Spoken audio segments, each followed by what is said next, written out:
Welcome back to the podcast and Naked Notes, where I share a piece that I've written. This specific one, Tap Tap Save, is something that's been sitting in my mind for a while. And actually, years ago, I really struggled with massive addiction to my phone. And I went through a time where I didn't have my phone on me, and it allowed me to really see how much of my time was taken from it. But I realized over the years, that was like 12 years ago, I've realized that it's not that I need to be without a phone. It's what I do with my phone and the time that I spend in my phone. And if I'm feeling like it's this constant distraction in the room, or if I can be intentional about the time that I spend on it and what I do with it. And lately I felt myself feel very distracted, and it felt very vulnerable to write about this because in my mind, I want to think that I'm far above this, or I've changed so much and I don't have these tendencies that I did 12, 15 years ago. But the truth is that like, if I allow myself to sit in it and not be aware of it, it can very quickly become like a massive distraction in my life. And so I thought a lot about writing this and whether or not I should, and be honest about that part. But I just felt like so much realization came in the sitting, in the creating this piece. So I hope that you take from it what you want and what you need. But this really did cause a lot of, just reflection for me, and just kind of redirected my focus when it comes to my phone, when it comes to social media and things like that. So anyways, I'm glad you're here. I'm really grateful that you're part of the Naked podcast, even if you're just sitting in and listening. It means so much. I hope you enjoy this episode. Welcome back to the Naked podcast. This is Janelle, and today's episode is a little different. There are no guests. It's just me and something I wrote. I haven't always written. It's something I kind of stumbled into a few years ago without really knowing the why behind it. But over time, it became really clear that writing is where I find clarity, healing, and perspective. For the first time, I'm starting to share it publicly, starting with you. I'm honestly so excited, but equally as scared to let these pieces live outside of my notebook. It feels extremely vulnerable and raw. I want to thank you for being here and for listening. This is a giant leap for me. If something I share speaks to you, I would love to know more about it. Or if maybe you know someone who might need to hear this, just pass it along. Thanks again.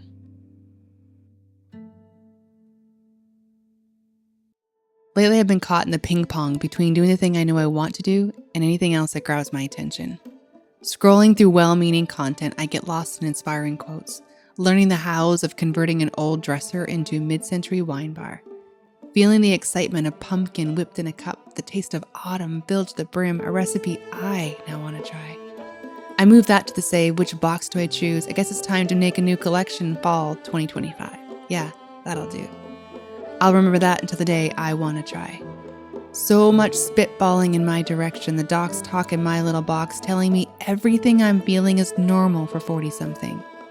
Experts reminding us midlife gals to eat more protein, lift heavy weights, walk, move that body. She is fit, while the other hugs her gunt, celebrates away her arms flat because with age she finally feels at home in her own skin.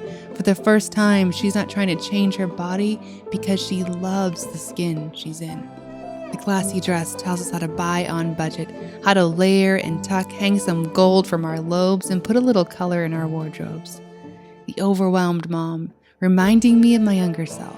She braces the changes from breastfeeding to independence, holding excitement and sadness in the same hand, knowing this is the end of something special, but also the beginning of her climbing back into her own body when nights and naps and afternoons and mornings won't require her breasts. But still, a wee bit of guilt sits in her eyes when she dreams about what life might look like, the ache for some kind of normalcy to return. The girl with the words, she knows balance and flow. She has her own pacing. Poetry finds her in the grocery aisle, next to freshly picked peas. She sees it in the stranger in the cafe, in the elderly man holding the hand of a child. The comedian who takes none of this seriously. She hikes up her pants with an unfortunate top knot slumped to one side, unafraid to look undone. That's her bit. She's the silly one. The woman with a camera in one hand and an iPhone in the other. Either way, she's the one behind the lens. Her eyes see the tiny subtleties, the uncurated, whimsical magic that the average Joe would miss. Her feed filled with more than moments. These tell stories. All of this, and then some perfectly posed smiles sprinkled in my feed where Italy hangs in the background. Palm trees wave on sandy beaches and cotton candy sunsets smear across the sky. I'm inspired. but I feel worse than I arrived. Desperately lonely. An itch I can't scratch, it keeps calling me back, so I return and scroll the familiar faces telling the same stories. Most are kind. Some scream defense for something they learned here in the same similar little box that I hold in mine.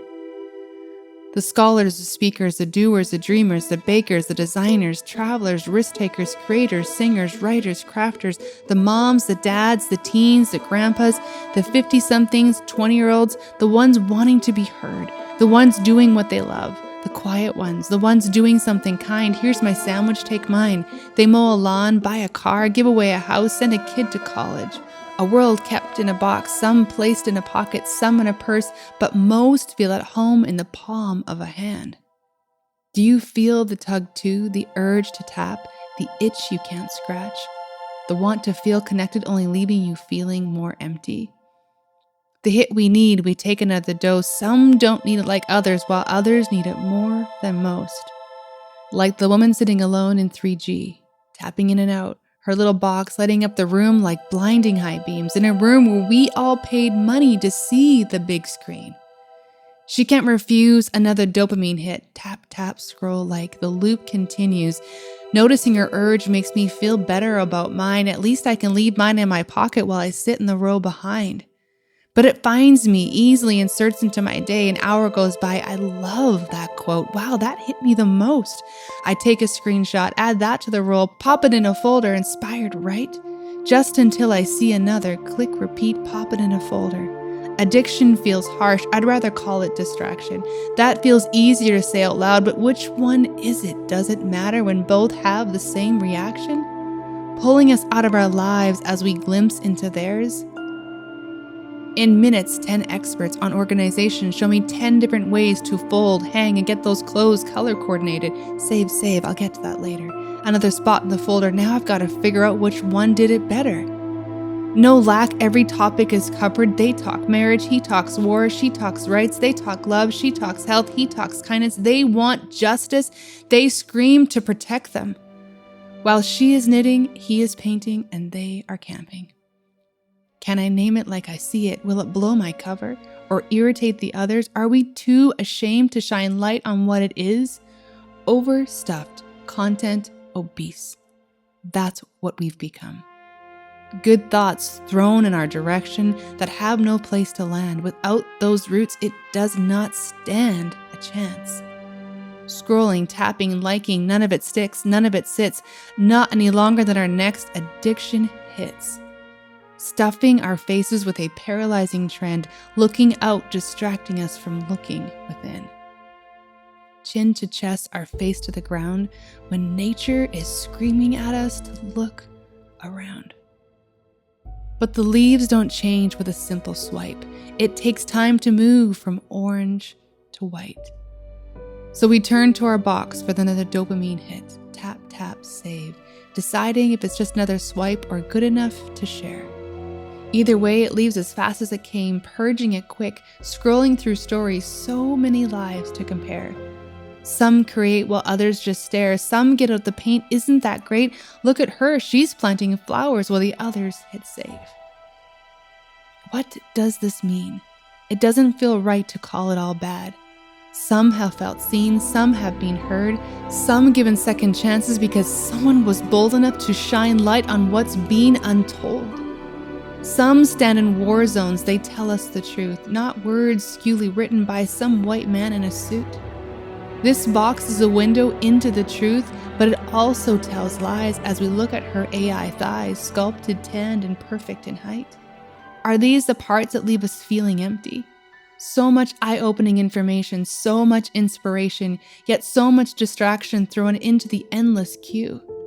We feel empathy. Next, we are knee-slapping and laughing. So many people, so much dysfunction, so much love, so much kindness, so many strangers enjoying park bench teas with some guy who's intrigued by who they might be.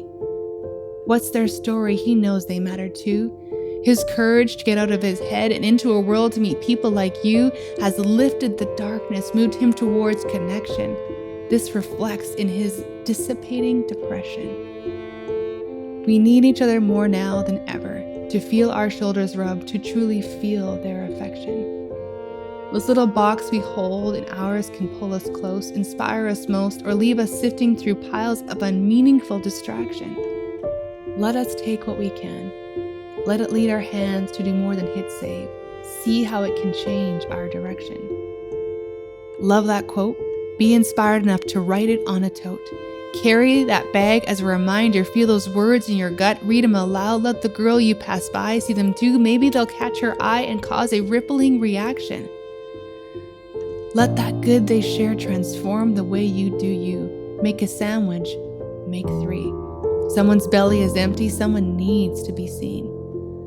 Let their creations become your reminder that you have something divinely great in you too. Let your eyes see the heartbreaking truth. Tell their stories. Tell the truth. It takes a village to do life, so be that village. Open your arms. Join the march. Paint those rainbows, reminding the one in the dark that their colors are beautiful and that they are enough just the way they are. This little box talks, and yes, sometimes it screams. But we get to choose if it's a distraction or causes a transforming reaction. We can label it whatever we like, condemn the one next to us, or let that wow inspire us to doing something great. It's not up to them to push me in the right direction. I get to choose if the man on the screen, sitting next to his typewriter where words flow because he's committed to making that muscle grow. I get to choose if I will be inspired enough to do, or just let it be another I decide to swipe through. Will I see what I see and just let it be? Throw it into another folder and keep moving along just to see more? Or could the bits of inspiration in the little box hold the stories that inspire me to be me? To show up, to shine in my own glittery divine. To take the leap because a mom with no place to call home knew that she mattered, that her love for her style could definitely inspire. Could consumption with intention put an end to frivolous taps? Could we change the source of our hit and turn the scrolling into making something that lasts? We can take what we want from every part of this life, compare or stand tall, knowing we have something rare, something unique, something good. Let it be cookies, let it be music, let it be free hugs at the train station. Let it be art. Let it be kindness, let it be stories, let it be love, let it be whatever you are. Want to write, want to paint, want to make someone feel great? It's up to us to start, and that's all it takes. But if consumption ranks highest, the greatest inspirations get muddy by distraction. Sure, I get the hit that keeps calling me back, but that's the poison that leads to the endless addiction. Harness the good from the 80s when the only thing in the room was the only thing in the room. Nothing competing, nothing clawing for attention. Tap, tap, like save, what will I choose, what will I do? Depends on the day, no guilt, we have those days too. This isn't only about you, it isn't only about me. It's about us and how we collectively choose to be. Little bits of our magic sprinkled into the world. Have you ever wondered what it could be?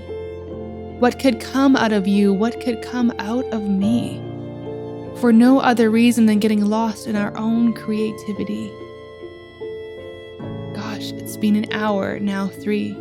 The hit, it keeps calling me back. This time my fingers don't tap.